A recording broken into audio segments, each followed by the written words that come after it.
로마서 2장 10절에서 12절까지의 말씀을 저와 여러분이 교독하도록 하겠습니다.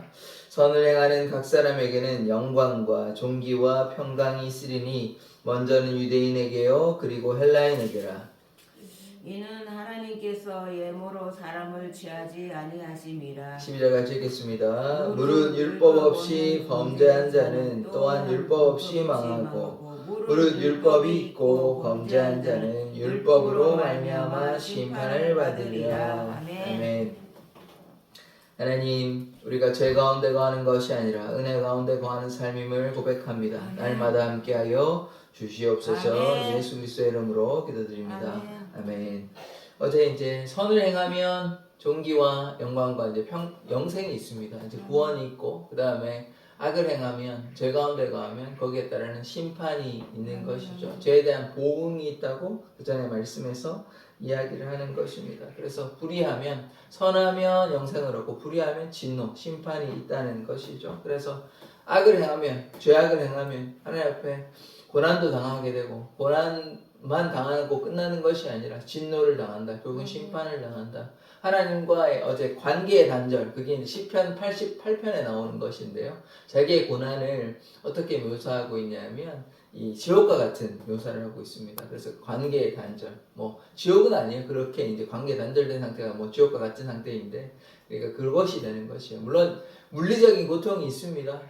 육신의 형벌이 있어요. 우리 지금 가지고 있는 몸은 아니겠지만 어쨌든 그런 실체가 있는 형벌이 있습니다. 그런데 그게 이제 형벌도 물론 너무 고통스러운 것이지만 그 형벌을 왜 하냐? 관계의 단절 때문에 온 것이에요. 하나님과의 소통이 되고 하나님과의 관계가 연결되어 있으면 그런 이제 물리적인 고통을 당하지 않을 텐데, 그래서 이제 제가 말씀을 드리는 것이 이 땅에서 주님과의 관계가 제대로 잘 유지가 되어야지 그 관계로 구원받는 것입니다. 그러니까 예수를 믿는다는 것은 그 관계를 계속해서 잘 유지하려고 애쓰는 거야. 그걸 좀 더 다른 말로 이제 자주 말씀을 드리는 건데 성화라고 하는 것입니다. 거룩하게 해지는 거. 어제 성령께서 우리를 인도하시고 거룩하게 하신다. 성화를 하시는 분이 결국 하나님이시지만 하나님이 어떻게 영께서 하신다는 것이에요.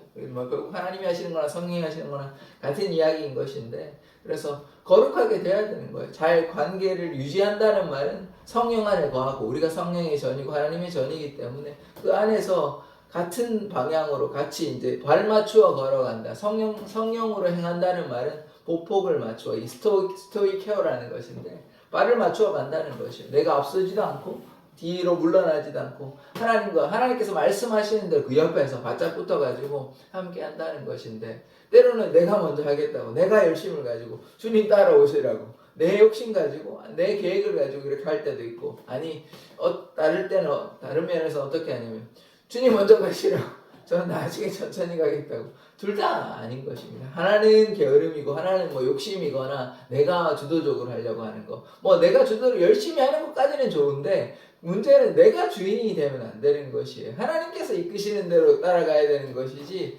내가 앞서가자고 하면 이건 하나님이 주인은 아니시잖아요. 그래서 그거를 경계해야 하는 것입니다. 그래서 인격적인 관계는 무엇이냐면 하나님이 주인 되심을 맡기되, 그러나 주님께서 우리를 뭐 강제하지는 않으시잖아요. 우리를 뭐 억지로 하게는 하지 않으십니다. 우리의 선택이 있는 거잖아요. 그래서 그 인격적인 관계 가운데 내가 주님께 얼마나 순종을 하고 있고 얼마나 함께 하고 있고 매일의 삶 가운데 주님과의 인격적인 관계를 맺고 있느냐, 그것이 이제 구원에 이르는 삶인 것입니다. 이제 그런 삶이 하나님께서 기뻐하시는 삶인 거죠. 그래서 하나님은 날마다 알아가고 깨닫고, 그래서 영생은 뭐냐면 하나님을 알고 그가 보내신 예수를 아는 거잖아요. 안다는 말은 관계를 잘 맺는다는 것이에요. 그런 관계가 구원에 이르는 삶이지 그냥 나의 일부 혹은 뭐 어느 정도를 주님께 내어놓는 것은 좀 죄송한 표현이긴 하지만 취미생활 혹은 종교생활에 불과한 것입니다. 하나님께서 원하시는 것을 다 내어놓으라는 것이에요. 내가 너의 주인이고 내가 너와 함께 계속해서 너의 삶을 통해서 같이 함께하고 싶다. 이런 것이 신앙인 것이지 일부를 내어놓는 것이 신앙이라고 부르는, 물론 초신자의 신앙은 그럴 수 있습니다만은 신앙이 연차가 쌓이고 하나님과의 제대로 된 관계를 맺는 사람은 다 내어드리는 것이 그것이 또 아깝지도 않다고 생각을 하고 뭘 몰라서 그럴 수는 있습니다. 성경도 잘 모르고 신앙이 잘 몰라서 그럴 수도 있는데 신앙이 오래되면 이제 우리가 그런 말씀 하잖아요. 얼굴이 이제 나이가 40이 되면 얼굴에 책임을 져라. 그러니까 링컨이 했던 얘기로 기억나는데 그래서 자기가 책임지는 거예요. 그것에 대해서 우리가 하나님과의 그 인격적인 관계를 통해서 계속해서 나가야 되는데 하나님의 그 말씀에 순종하지 아니하고 신앙생활을 하면 뭘 몰라서 그렇다 그러면 이해를 하지만 신앙이 오래됐잖아요. 그러면 말씀을 여러 번 들었을 것 아닙니까? 성경을 그래도 어느 정도는 알 수 있을 거 아니에요. 왜냐하면 설교 말씀을 들으실 테니까 본인이 읽지 않는다 하더라도 물론 뭐 적극적인 신앙은 성경을 자기가 열심히 공부하고 깨닫고 하나님께 기도하고 그까지 가야 되는 건데 그렇지 아니하더라도 적어도 매일 예배 들으면서 예배하면서 말씀을 듣잖아요. 그러면 거기에 대해서 우리가 어떻게 해야 됩니까? 책임을 져야 된다는 거예요. 그러니까 신앙의 연수가 차이는데 말씀을 들었는데 내가 하나님께 적극적으로 신앙생활하지 않는다.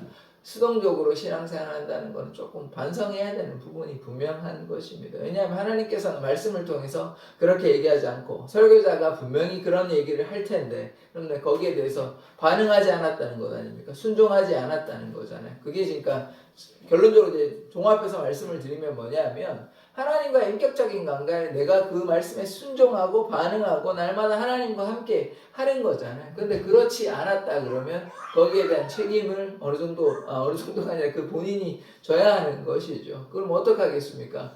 뭐 하나님 설교자가 외치고 말씀이 그렇게 얘기해도 하나님께서 강제로 할 수는 없는 것입니다. 물론 하나님께서 여러 번 부르시고 계속해서 부르시고 또 여러 가지 통로를 통해서 말씀하여 주시지만 그 선택은 결국 인간이 하는 것이죠. 만약에 하나님께서 다 강제로 제가 몇 번 말씀드리지만 강제로 한다 그러면 누구나 다 구원받을 수 있죠. 왜냐하면 하나님께서 강제로 해가지고 다 믿게 하고 순종하게 하면 되는 것 아닙니까? 그러면 구원이 뭐가 어려운 것입니까? 다 하나님께서 하시면 되는 건데 그렇지 않다는 것이죠. 그러니까 이게 인간의 선택도 있지만 하나님의 이 주권도 있고 이것이 조화롭게 진행이 된다는 것입니다. 왜냐하면 하나님은 전지전능하시니까. 근데 그거를 강제한다고 얘기하면 더 이상 이것은 하나님의 사랑은 아니에요.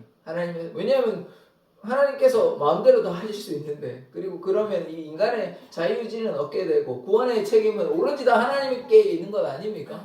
뭐 하나님이 다 뭐 알아서 하시니까 반대로 얘기하면 이런 것까지 가는 겁니다. 그러면 어떤 사람은 구원받지 못하고 어떤 사람은 구원받으면 이거 다 하나님이 하신 건데 뭐 그 사람이 뭘 잘못했냐 이렇게 얘기할 수도 있는 것이에요.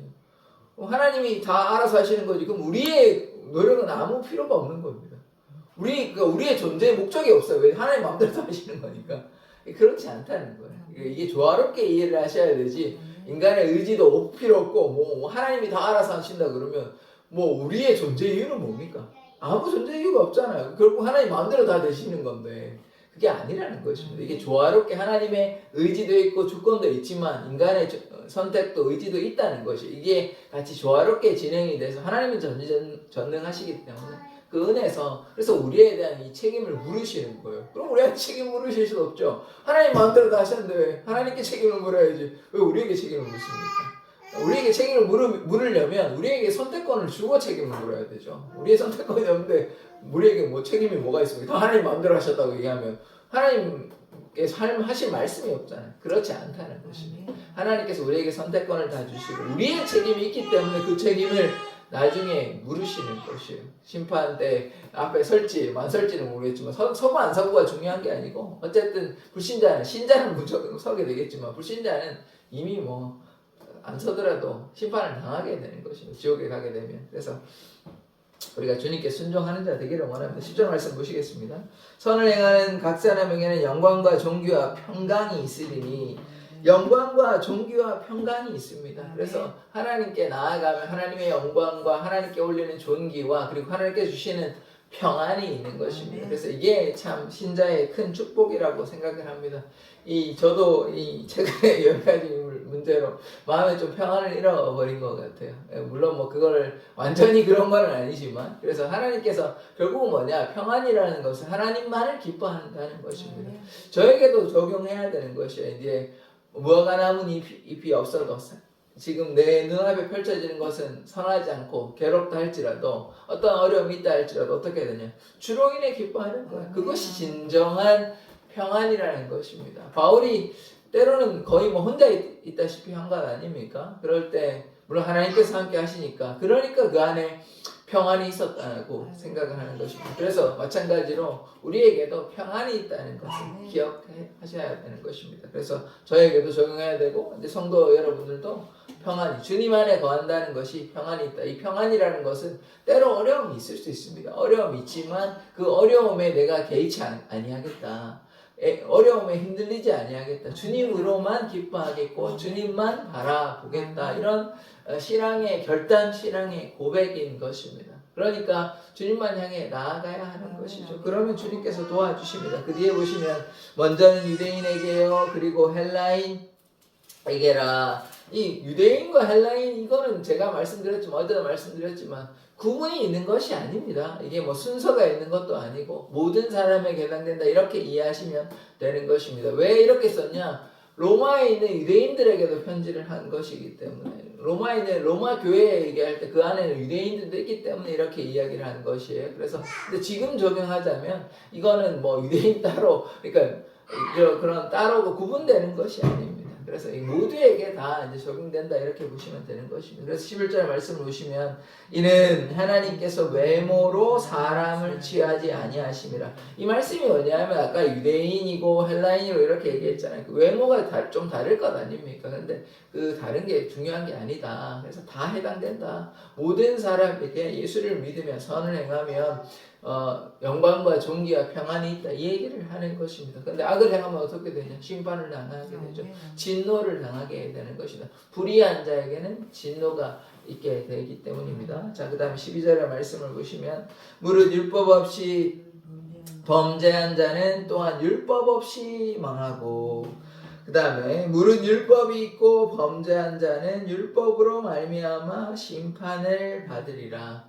그래서 율법이 있든지 율법이 없든지 어떻게 되냐? 죄 때문에 망한다는 것이에요. 율법이 그 사람이 없다고 해도 그 죄에 대해서 감당해야 되는 것입니다. 그리고 율법이 있다 그러면 그 율법이 죄를 심판하지 않습니까? 죄를 깨닫게 하잖아요. 그래서 그것 때문에 심판을 당하게 되는 것입니다. 중요한 건 율법이 있고 없고가 중요한 것이 아니라 죄 때문에 심판을 당하게 된다는 것이죠. 그래서 이 죄라는 것이 무엇이냐면 우리가 뭐 잘못했고 뭐 불순종했고 이런 것도 죄가 맞지만 뭐냐면 관계적인 측면에서 보면 아담과 하나님과의 관계가 어떻게 됐습니까? 하나님과 아담과 인간의 관계가 끊어졌잖아요. 그러니까 함께 할 수 없는 거예요. 그래서 제가 관계를 계속해서 강조해서 말씀을 드리는 거예요. 왜냐하면 죄의 결과가 뭐냐? 관계가 끊어진 결과가 죄거든요. 하나님과의 관계가 제대로 유지됐다면 에덴 동산에서 영원히 영생을 누렸을 것입니다. 그런데 그 관계가 끊어지니까 선악을 알게 되니까 악을 알게 되니까 악한 죄들을 범하게 되는 것입니다. 그래서 이 죄가 결국은 관계가 끊어진 결과로 인해서 여러 가지 죄악을 범하게 되고 그리고 율법이 있든지 없든지 그게 중요한 게 아니라 끊어진 상태를 이야기하는 것이거든요. 그러면 하나님께 나아갈 수가 없죠. 왜냐하면 끊어진 관계를 회복시킬 분은 오직 하나님의 아들이신 독생자 예수밖에 없기 때문에 그 예수 안에 거하지 아니하면 하나님께 나아갈 수 없는 것입니다. 근데 하나님께서 그 길을 열어주셨죠. 어떻게 열어주셨습니까? 예수를 보내주셨지 않습니까? 그러니까 우리가 예수를 믿음으로 구원함을 얻게 된다. 다른 말로 관계가 회복되어 화목제물로 예수께서 오셨기 때문에 관계가 회복되어 주님께 나아갈 수 있게 된 하나님께 나아갈 수 있게 된 이 길이 생명의 길 그 다음에 산돌이 되셨기 때문에 주님 앞에 나아갈 수 있는 것입니다. 그러나 그 길을 열어놓았다고 해서 우리가 뭐 가만히 있으면 되는 것이 아닙니다. 길은 열려져 있어요. 길은 이제 예수님께서 십자가로 길을 이제 이렇게 딱 닦아 놓으셨는데 우리 뭐 가만히 있으면 저절로 구원받는 건 아닙니다. 우리가 아까 그래서 제가 말씀드렸던 거예요. 날마다의 삶 가운데 주님과의 인격적 관계, 그러니까 성령 안에서 거하며 하나님 안에서 거하며 주님과 보폭을 맞추어 발을 맞추어 함께 걸어갈 때 그것이 구원에 이르는 것이지. 길이 열려 있어요. 길이 열려 있지만 그 길을 걸어가지 아니하면 좁은 길로 나아가지 아니면 사람들과 같이 대로로 넓은 길로만 가버리면 거기에는 구원은 없습니다.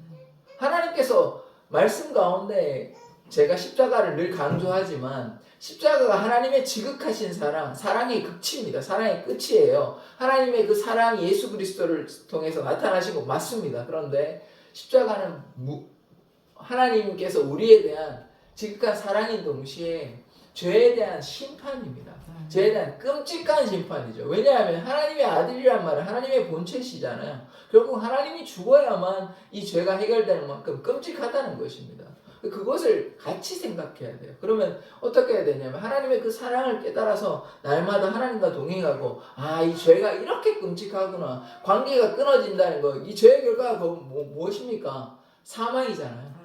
사망이 뭡니까? 지옥 가는 거 아니에요. 단순히 죽는 걸 얘기한다고 이렇게 우리가 받아들이지 않잖아요. 죄의 삭시 사망이라는 얘기는 지옥 간다는 얘기를 하는 거잖아요. 그러니까 이 끔찍함을 우리가 깨달아야 되는 것입니다. 끊어지면 어떻게 됩니까? 끊어지면 거기에서 영원한 형벌이 기다리고 있는 것입니다. 그러니까 날마다 주님과 동행하면 형벌 받지 아니하고 영생을 얻게 되는 것 아닙니까? 그래서 예수 안에 거하고 예수님의 말씀 따라 같은 방향으로 발맞추어 걸어가면 되는데 어떻게 보면 단순하고 어떻게 보면 어려울 수 있습니다. 이거를 행하지 아니하니까 하나님 안에 거하지 아니하니까 거기에 대한 이제 형벌을 받게 되는 것이죠. 그래서 하나님 안에 거하는 게 참으로 중요합니다. 그래서 순종하고 날마다 걸어가야 되는데 조만간 얘기할지는 모르겠는데 혼인잔치 말씀처럼 제가 다소 소를 샀고 또 결혼식을 했고 이걸로 저걸로 바쁘다라고 핑계를 대고 있는 것이에요. 그러면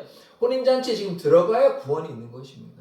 어찌하든 혼인잔치에 들어가려고 애를 써야 되는 거예요. 내가 결혼을 했건 소를 샀건 밭을 갈건 중요하지 않아요. 내가 그거는 이 땅에 살아갈 때는 중요할 수 있습니다. 그런데 이 땅이 끝나면 나중에 뭐라고 얘기하시고 어찌하든 혼인잔치를 들어가려고 애를 써야 되는 거죠. 그럼 어찌하든 혼인잔치에 들어가려고 애를 쓰는 것이 무엇이냐? 날마다 내 삶을 주님께 드리고 주님과 동행하고 주님 말씀 따라 살아가고 그것이 어찌하든 혼인잔치에 들어가려고 애쓰는 것이에요. 그 길을 열어주셨잖아요. 초대권을 다 나눠주셨어요. 세상 사람들까지 포함해서. 그러면 초대권을 받아가지고 거기에 들어가려고 애를 써야 되는데 거기에 들어가지 아니하고 그리고 또 이제 어떤 사람들은 나는 당연히 혼인잔치에 들어가지라고 생각하는 것이에요. 그런데 그게 아닙니다. 혼인잔치에 들어간다는 것은 내가 하얀 옷, 이제 세마포 옷을 입고 혼인 예복까지는 아니더라도 예복이나 다 마찬가지 우리가 신부되니까 신랑을 맞이하고 예복을 입고 딱 정갈하게 같이 참여하는 것이지 대충 이렇게 하든 저렇게 하든 나는 혼인잔치에 가면 되지. 우리 적어도 신랑 신부는 그렇게 하지 않잖아요. 물론 초대받은 손님은 좀 편하게 갈 수 있더라도 신랑 신부가 대충 캐주얼을 편한 옷 입고 우리 결혼합니다 이렇게 얘기하지는 않잖아요. 그러면 우리가 신부된 자로서 대충 들어가서는 안 되는 것입니다. 혼인잔치가 그러하다는 것을 깨닫는다면 대충 신앙생활 하지 않겠죠. 그래서 날마다 주님과 동행하는 삶을 사는 것이 제대로 되는 신앙생활인데 내가 대충 좀 옷 입으면 됐지 나 당연히 구원받지라고 안일하게 신앙생활을 하면 안 된다는 것을 성경에서 분명히 이야기하고 있습니다. 그런데 그것을 깨닫지 못하고 신앙생활을 한다 하면서 너무나 안일하게 하시는 분들이 많아요. 그런데 혼인잔치에 나중에 못 들어가가지고 슬기로운 다섯 처녀는 들어가 버렸어요. 그런데 나머지 어리석은 다섯 처녀는 등불만 들어오고 기름 준비 안 해가지고 못 들어가잖아요. 나중에 어떻게 하시려고? 자기는 당연히 신랑이 오면 당연히 들어간다고 생각했는데 나중에 못 들어가시면 그때는 어떻게 하시려는지 모르겠어요. 평소에 그러니까 어떻게 돼? 영적으로 깨어 있으라는 것 아닙니까? 기름이 뭐예요? 등불을 밝혀가지고 성령의 불을 받아가지고 하나님과 동행하라. 깨어있으라. 영적으로 깨어서 주님 오심을 환영하고 함께 하라는 것인데 그러면 주님이 나중에 오시든 새벽에 오시든 언제 오시든 도적같이 오시든 괜찮죠. 왜냐면 영적으로 깨어있으니까 이게 잠을 자지 말라는 게 아니잖아요. 하나님께 순종하고 날마다 함께 하라는 거잖아요. 그게 슬기로운 다섯 처녀인데 우리는 정말 한국 교회는 세계 교회는 하나님 믿는 사람들은 정말 슬기로운 다섯 처녀인지를 묻고 싶습니다. 그러니까요, 신앙생활은 제대로 바르게 하는 것이에요. 그냥 적당히 뭐 나는 초대권 받았어. 나는 예수님이 언젠가 오시겠지. 나 등불 있잖아. 기름은 없는데요. 언젠가 꺼질 텐데요. 그러면 졸게 되는 거예요. 졸게 되면 어떻게 됩니까? 예수님 오심을 알지 못하는 거예요. 슬기로운 처녀는 어떻습니까? 예수님 오는 걸 아는 거예요. 왜냐하면 깨어 있으니까요. 기름을 준비했잖아요. 지혜로운 자인 것입니다. 그래서 우리가 지혜로운 자 되어 도적같이 오시는, 뭐 언제 오시든 상관이 없죠. 왜냐하면 날마다 주님과 동행하는데 뭐 도적같이 오시든 그게 뭐가 문제가 됩니까? 문제가 되는 것은 날마다 하나님과 동행하지 아니하고 뭐 적당히 이제 타협한 신앙이 사람들은 한번 잘 고민해 보셔야 됩니다. 그분들은 어리석은 나서 처녀가 돼가지고 예수님 오셨네 활짝 놀라가지고 그때 돼서 준비하려고 그러면 늦을 수 있습니다. 평소에 주님과 동행하는 것이 중요하다는 것을 우리가 깨달아야 하는 것입니다. 그래서 그런 말씀들을 마주할 때면, 그런 말씀들을 읽고 깨달을 때면 좀 답답합니다. 그래서 그런 말씀을 듣고 깨달아야 되는데 정작 깨달은 사람은 많지 않다는 거예요. 바다같이 모래가 많을지라도 남은 자만 구원받는다는 것입니다. 이게 참 무서운 경고의 말씀인 것이거든요. 그래서 안일한 신앙을 좀 배척해야 됩니다. 경계해야 돼요. 내가 그냥 신앙이 나 모태신앙이야. 오래 신앙생활했어. 그러면 당연히 구원받는 줄 알아요. 당연히. 그러니까 제가 이렇게 말씀드린 건 뭐냐면 내가 모태신앙인데 나 그냥 교회 나가. 그러면 그 안에 열심은 없고 그냥 뭐 정기적으로 교회만 나간다고 그게 신앙생활이라고 이야기할 수 있습니까? 그래서 제가 좀 그거를 좀 다른 말로 이렇게 얘기했잖아요. 종교생활 하시는 거 아니냐고. 좀 심하게는 취미생활 하시는 거 아니냐고. 하나님과의 교제는 날마다 인격적인 교제인 것입니다. 그렇지 아니하면 그것을 참된 신앙이라고 얘기할 수는 없는 것이죠. 그래서 그것을 신앙이 없다 그러면 초신자라 그러면 이해를 하는데 신앙이 10년이 되고 20년이 되고 30년이 되고 했는데도 여전히 초신자와 다르지 않다면 정말 깊이 회개하고 반성해야 됩니다. 왜냐하면 하나님께서 우리를 그렇게 부르시지 않았어요. 예수의 증인되라고 부르셨고 날마다 함께 하자고 부르셨고 나를 위해서 헌신하라고 부르셨는데요. 하나님께서 기뻐하시는 자는 충성된 종입니다. 그런데 아까 제가 말씀드리는 신앙의 연차가 오래됐는데 오래 신앙생활하는데 초신자와 같이 신앙생활하고 주님께 순종하지 아니하고 충성된 종이 아니라면 그저 그냥 취미생활하는 것 아닙니까? 그냥 종교생활하는 것 아닙니까? 거기에 대해서 좀 찔림을 받아야 돼요. 찔림을 받고 바리새인처럼 그냥 뭐 내가 이렇게 신앙생활하는데 뭐 내가 이 정도면 됐지라고 뭐 자기를 막 굉장히 이제 신뢰하고 자부심을 가지고 이래서는 안 되는 것이에요. 죄인된 마음으로 겸손히 제가 하나님께 참 부족합니다. 겸손하기 원합니다. 겸손히 주와 동행하기를 원합니다. 이런 마음으로 신앙생활을 해야 하는 것인데 그냥 안일하게 신앙생활을 하고 그냥 편하게 하면 뭐 나는 당연히 구원을 받지 이렇게 생각을 하신다면 나중에 그것이 혹시나 자기만의 생각은 아니실지 그렇게 신앙생활하면 분명히 말씀이 그렇게 경고를 하고 있습니다. 오늘 제가 말씀드린 게 다 그렇게 경고하고 있는 건 아니에요. 혼인잔치, 슬기로운 나설 처녀, 그 다음에 뭐 제가 뭐 자주 말씀드리는 마태복음 7장하고 시편 50편하고 그거 다 한번 읽어보시면 성경이 무엇을 이야기하고 있는지 성경이 날마다 충성되어서 하나님과 동행하고 있는데 이런 말씀을 늘 드려도 깨닫지 아니하고 하나님과 함께하지 아니하고 내 삶에 바쁘고 하면 어떻게 하시겠습니까? 그래서 이런 말씀들을 우리가 보고 깨닫는 자 되기를 원합니다. 주님께 순종할 때 하나님의 역사가 나타나는 것이에요. 뭐 하나님께서 사랑하셔가지고 어쨌든 뭐 부끄러운 구원이라도 받으면 감사한 일인데 만약에 거기에 이르지 못하면 우리가 주의해야 하는 것입니다. 이게 정말 제대로 깨달아야 되는 것이에요. 생명보다 귀한 게 없잖아요. 그러니까 제가 그래서 혼인잔치에 어떻게든 들어가는 게 중요하다는 것입니다. 내가 지금 나 장가 갔어요. 나는 내 밭 갈아야 돼요. 내 뭐 소 샀어요. 그러면 혼인잔치는 안 들어가도 괜찮다는 얘기인 거죠. 그 말은. 그러면 뭐 어떡하시자는 겁니까? 그게 단순히 혼인잔치가 아니잖아요. 구원 받는 거 아닙니까? 그런데 거기에 대해서 안일하게 신앙생활하고 있으시니 나중에 뭐 땅을 치고 후회하면 그때는 뭐 어떡하시겠습니까? 뭐 천주교처럼 연옥이라도 있어가지고 기회가 또다시 있으면 다행인데 그렇지 않습니다. 연옥은 없어요. 그거는 이제 우리가 소위 얘기하는 이제 천주교와 성경이 좀 더 있거든요. 거기에 뭐 연옥에 관련된 그런 말씀이 있긴 합니다. 우리는 인정하지 않죠. 저는 절대로 인정할 수가 없습니다. 그러면 또 다른 기회가 있으면 안 되죠. 이 땅의 삶에 끝나는 것이 무슨 또 다른 기회가 있습니까? 물론 뭐 좀 선별해서 있긴 하겠지만 말도 안 되는 얘기라고 저는 생각을 합니다. 그래서 그거는 뭐 가톨릭의 저는 외경이라고 생각하고 하나님의 말씀이라고 받아들이기에는 너무 이제 지나치다, 선을 넘었다 그렇게 생각을 합니다. 그래서 우리에게 더 이상 기회가 없어요. 그 말씀을 듣고 순종하면 영생이 있지. 오늘 선을 행하면 선을 행한다는 게 한 번 행하는 거 아니잖아요. 죽을 때까지 주님과 동행하는 거 하나님 안에 거하는 게 선인 것이지. 그냥 뭐 선을 행위 한 번 했다고 구원받나 그러면 내가 예수를 믿었다고 그 순간에 그냥 구원받는다 그러면 뭐 신앙생활 뭘 합니까? 저와 권사님도 그렇고 이제 신앙생활 얼마나 오래 했습니까? 그러면 그걸로 된 거 아닙니까? 앞으로는 신앙생활 안 해도 되잖아요. 뭐 예전에 열심히 한 걸로 그냥 퉁치면 되는 건 아닙니까? 그렇지가 않다는 것이에요. 예전에 아무리 열심히 해도 지금 혹은 앞으로 하나님과 함께하지 않는다면 안 된다는 것이에요. 그래서 날마다 주님과 동행하고 주님 은혜 가운데 거하는 자 되기를 원합니다. 기도하겠습니다.